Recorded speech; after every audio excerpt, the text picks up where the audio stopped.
So in the last years, I have spent roughly $6,000 in today's money on a MacBook Pro, DJI drone, and a GoPro, and I've come to regret all of those purchases for very specific reasons. Now, I don't want you to repeat the same mistakes that I made, and this is why I'm sharing this with you. Back then, I used to edit videos on a fairly high-end Windows PC using DaVinci Resolve, yet still H.265 videos were a pain to work with, and I never managed to edit smoothly on that machine. Every single time that I sat down, I wished for a computer that was able to handle those files better than what my PC was capable of. At some point, Apple announced their Apple Silicon Macs, and with their media engines, they would finally be able to edit H.265 videos without a hassle. I was intrigued by this, and I started doing my research and watching reviews on YouTube immediately just to see whether that would fit my use case. Most YouTubers claimed that 16 gigabytes of RAM were more than enough for video editing in 4K. And so I took the hit and spent almost $3,500 in today's money to get a 16-inch MacBook Pro with the M1 Pro chip and 16 gigabytes of RAM. However, with my workflow using audio plugins, effects, titles, I ran out of RAM almost constantly, and working with that machine became seriously frustrating for me. With my workflow getting heavier, the memory became increasingly problematic, up to a point where even the sound started crackling constantly. So at some point, this made me upgrade to an M3 Max machine with 48 gigabytes of RAM, and I haven't looked back since. Now, the thing that bothers me the most is that the M1 Pro chip is a fantastic chip. It is really fast and plenty enough for almost anything.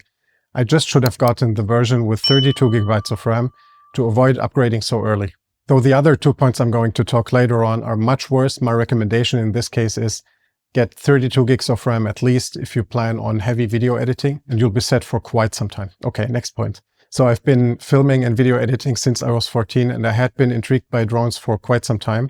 And when DJI announced the Mavic Pro, I knew immediately that was something I have to try. My hope was that it would give me endless possibilities to get footage that I would otherwise not be able to get. And so I spent over $1,700 in today's money on a DJI Mavic Pro with quite some accessories. While the drone itself was technically absolutely impressive and it was really fun to fly, I had one big issue. In Germany, but also as I experienced in Australia, it's not allowed to fly almost anywhere. And since I'm not the type to just do it anyway, this rendered the entire thing almost useless for me. So after coming back from Australia, I almost immediately sold the Mavic Pro and I never got another drone again. But what does that mean for you? Honestly, drones are fantastic and it might still be worth getting one for you.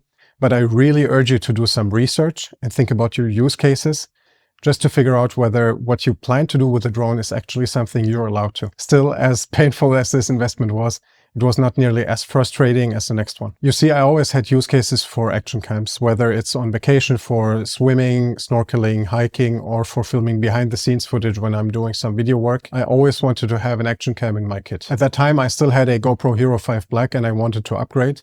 And being very impressed with GoPro's Hyper Smooth, I upgraded to GoPro's Hero 11 Black for over $600, I believe, in today's money. Initially, I was really happy with the video quality, video modes, even with the touchscreen, despite the battery life and some other quirks that GoPros seem to never be able to shake off. That was until I started noticing shutdowns due to overheating.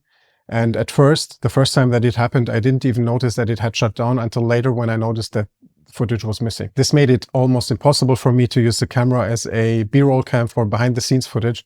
And at some point, I remember I had to stick it into the fridge just to be able to continue shooting. So as you can see, I still have it, but I will definitely be upgrading to something else down the line, maybe a DJI action cam or something entirely different, but I will definitely do my research beforehand. So what I urge you in this case is to do your research on the specific use cases that you're gonna have with the action cam, and especially consider overheating as a serious threat for your workflow, because that might actually hinder you from using the camera for what you intended to use it for. Now, if you want to share your purchasing mistakes and what you learned in the process in the comments, I'm very, very curious to read what you have to share. I really hope this video helps you avoid some of the mistakes I made and save some money that I spent unnecessarily. And otherwise, thank you so much for watching and have a great day.